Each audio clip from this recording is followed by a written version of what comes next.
Thank you for visiting our channel. Please like, share and subscribe for more exciting food videos. Welcome to today's video. In this video, we will learn about the art of the perfect toast, from simple slices to gourmet breakfasts. Stay with us to discover how to make your toast crispy, golden, and delicious. You likely have a loaf of bread sitting on your counter right now.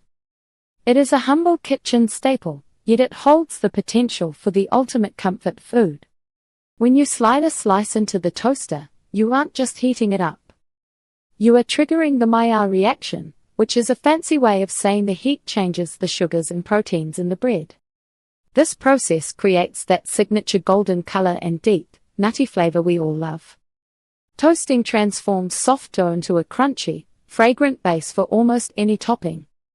It's a fast, reliable, and satisfying way to start your morning or fix a midnight snack.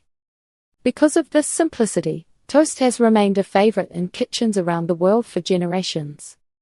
Choosing the best bread for your toaster. Not every loaf performs the same way once it meets the heat. If you use standard white bread, you get a very consistent, light crunch. It toasts quickly because it has a uniform structure and high sugar content. In contrast, artisanal sourdough offers a completely different experience. The large air bubbles in sourdough create jagged, extra crispy edges, while the center stays chewy. The tangy flavor of the fermentation also becomes more intense when you brown it. Whole grain and seeded breads require a bit more patience. Since these loaves are dense and packed with fiber, they take longer to crisp up. However, the heat toasts the seeds and grains, adding a savory, toasted nut profile that white bread simply can't match. You should also consider the thickness of your slices.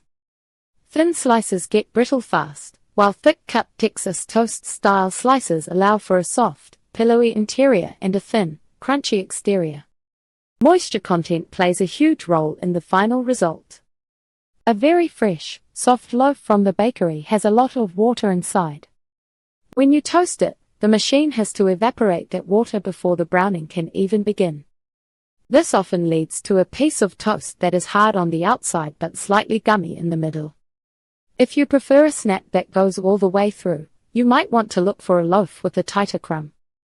Bread type toasting time texture result best for white sandwich, low even and light kids and jam. Sourdough medium high very crunchy avocado toast. Whole grain high dense and hearty nut butters.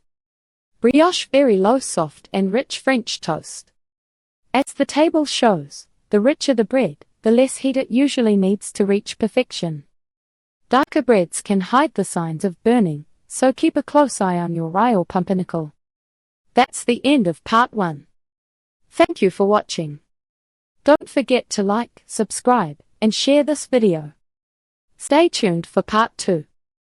Thank you for watching. Please remember to like, share, and subscribe.